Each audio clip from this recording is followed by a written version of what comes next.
السلام عليكم اعزائي المشاهدات، مرحبا بكم في حلقه جديده من قناه وصفات الاحلام. اليوم ان شاء الله غادي نقدموا مقوله الرجله او البقله، سهله في التحضير ومفيده وصحيه. تابعوني باش تشوفوا المقادير وطريقه التحضير. نبدا بسم الله.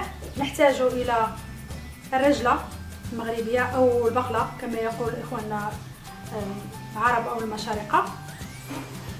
اولا نقوم بتقطيعها. ملاحظه بالنسبه لهذه العشبه، انا قمت بغسلها جيدا ونقعها في الماء مده ساعه كامله، ثم قمت باعاده غسلها وتنشيفها من الماء.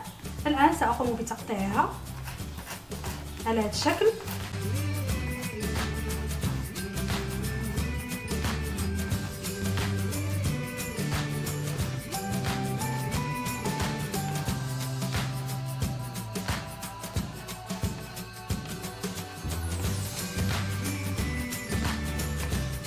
بعد أن انتهيت من التقطيع سأضع في كسكس وسأقوم بتبخيرها.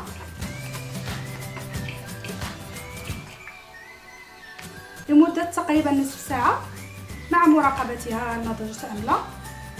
ثم نقوم بالخطوة التالية. بعد أن نضجت الرجلة أو البقلة نحتاج زيت الزيتون، بقدونس وكزبرة مفرومين ناعما، نحتاج كركم، بابريكا أو تحميرة، ملح، هريسة، كمون، ملعقة كبيرة من الطماطم المصبرة، نحتاج 3 فصوص من الثوم والقليل من الحامض أو الليمون المصير. الآن نبدأ بوضع الرجلة في الإناء الذي سنطبخ فيه بهذا الشكل، ثم نضع التوابل، بابريكا، قليل من الكركم، كمون، ملح. سأضع فقط القليل من الملح.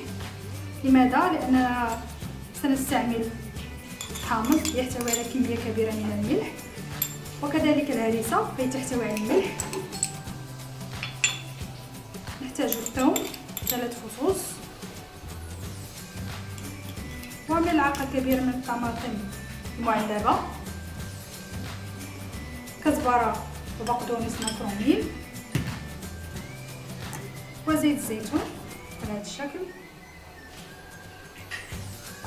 ثم نضع الكل فوق النار. نحرك كل المكونات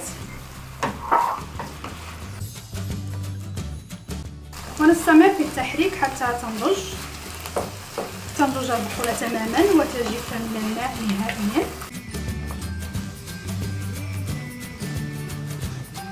كما تلاحظون هذا هو شكلها. الآن أكتفي بالطهي. وها هي بقولة الرجلة أو البقلة كما لاحظتم، سهلة في التحضير. أتمنى تنال إعجابكم.